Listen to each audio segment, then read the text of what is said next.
the swaying of frames memory. if we have a lateral restraint, or if our system is symmetric, both in geometry, flexibility, and loading. And we started with this problem over here, where we have a frame with an externally applied load of 30 kips, and it is constrained with a roller at joint C. The procedure with by using slope deflection method is the exact same as we talked when we need to solve beams, and we start by identifying the degrees of freedom, which in this case are 3 rotations at joint B, C, and D. And why is that? At joint A, we have a fixed support, so no movement is allowed. At joint B, all 3 movements are allowed, but 2 of the 3 movements are constraints. Which are these movements that are constraints? The vertical movement due to the fixed support, and the vertical translation, and the horizontal translation due to the roller, but the rotation is allowed. At joint C, the vertical movement is prohibited from the pin at joint D, and the horizontal movement is prohibited from the roller. So the rotation is allowed. And at joint T, because we have a pin support, no translations are allowed, only the rotation is allowed. And after that, in step number 2, we developed the slope deflection equations, where we said that for each member we have 2 slope deflection equations.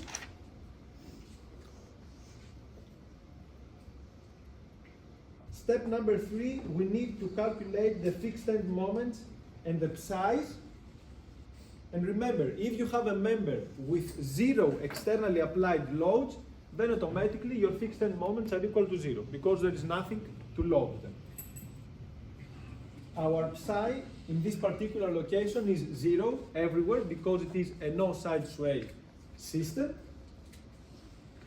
And because we have 6 equations, but 9 unknowns. Which are the 9 unknowns? The 6 moments, and then you have the 3 degrees of freedom. 6 plus 3 equals 9. Which is the B, the C, Theta B, theta C, theta D. B. Okay, yeah. And of course, even if you don't want to do this, you can try and locate the unknowns here. You will find them here. So we need 3 extra equations. Where can we find these equations? From the equilibrium of the degrees of freedom. This is where we stopped last time. I said I will upload a video, but I thought that it is better to solve this all together in class, in case that there are any questions. So this is where we will continue today. Would you be able to zoom out for a second? I didn't get all of step 3. Yes, I will zoom out. Just give me 1 second. Over here, which ones? Oh, I Step just 3. all of step 3. Okay, so this is the full picture. Now let us see how we can break our system to isolate the degrees of freedom.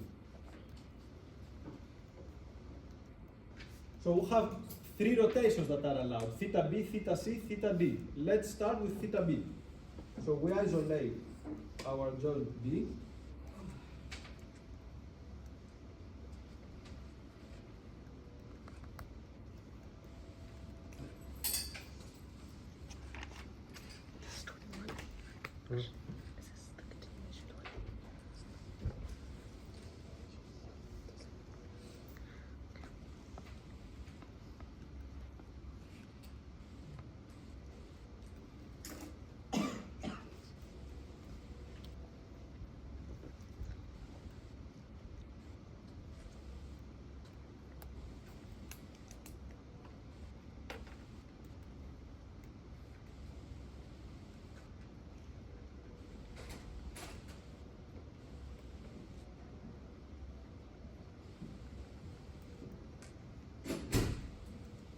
This is what is of interest to us. And now we will have sum of moments at B equals 0. So this tells us that M, B, A plus n b c is equal to 0. This is equation number 7. It, you only need one, right? Because you can get more, correct? What do you need one in more? Because you can get another one because it's going up, then to the right, and then down. You can have another one at A, B, at C. We will have equilibrium at any joint where we have a degree of freedom. So now we'll go to C. Joint C. So at joint C, what do we have?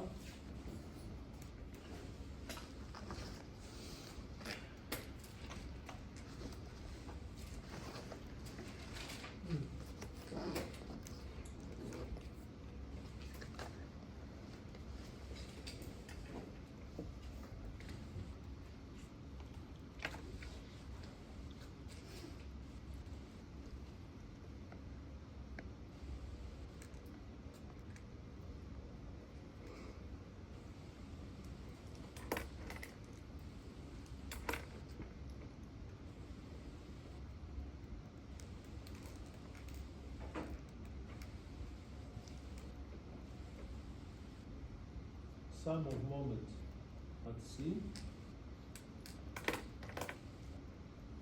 and CD plus and CD equals 0.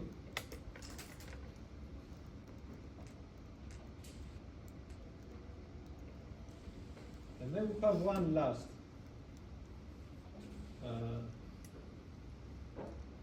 degree of freedom,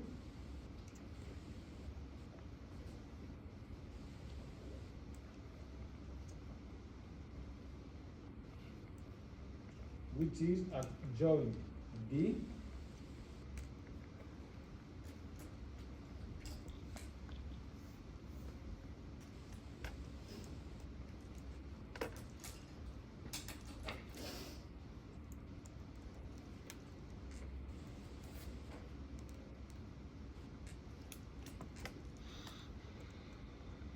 which will give us N D C equals 0.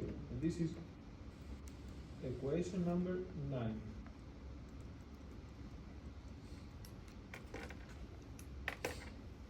And let us see our status now.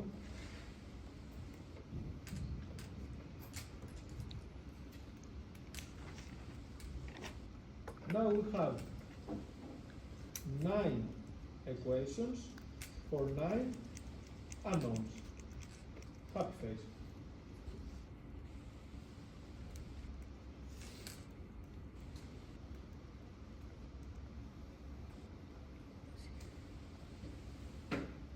So initially, from the slope deflection equations, we got 6 equations, but we have 9 unknowns, which is the step to find 3 additional equations to isolate the degrees of freedom and consider equilibrium for moments.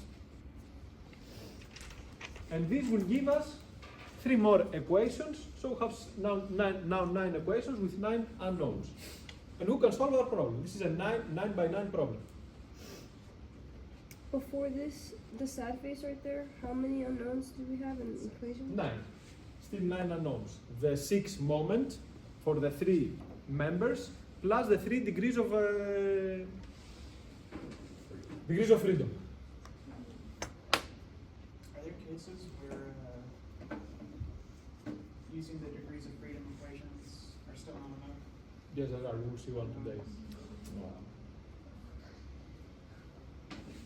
But now, any questions so far? Can you count the 9 unknowns with Yes. me? Because I'm getting confused. I will highlight this. So, 6 unknowns are the moments: MAB, MBA, MBC, MCB, MCB, MBC, which is what we want mostly so that we can draw our shear force and bending moment diagrams. But in order for us to solve this problem, we also have some other unknowns: theta B, theta C, and theta D. So the number of the unknowns is always the moments that we have in each member. So if you have, for example, 11 members, so you have 22 moments, so 22 unknowns, plus the number of degrees of freedom. So the yellow ones are the 9 unknowns. Exactly. I also have Yes. a question. So let's say you have 8 equations and 8 unknowns, and you have a lot of like joints. Can you only do one joint just to get an extra equation and that's it, or you have to do every joint just to show that there's more equations? Eventually, you will have to consider every degree of freedom. You cannot avoid considering every degree of freedom to give you an extra equation, an extra formula. I think that was your question, right? Yes. So I If you can avoid using some of the degrees of freedom equations, am I correct? Equilibriums. Yes. Like, I just only need one more, but I have to show. No, eventually you will have to use it. If you need extra, we'll see how it is solved in a few minutes, not now. So we had 6 moments that we didn't know, and we solved 4. In step 4, we found 3 of those moments. We didn't find 3 of those moments. We added 3 extra equations. Okay. It does not mean that each equation will give you an unknown. See, here you have 2 unknowns. Here you have 2 unknowns. Here you have 2 unknowns. Here you have 3 unknowns. 1, 2, 3. It does not mean that every equation will give you the answer to one unknown. That is the reason for which you need to solve for the matrix. Otherwise, you wouldn't need all this. You could isolate everything. But we isolate them through the matrix. And which is step number 5?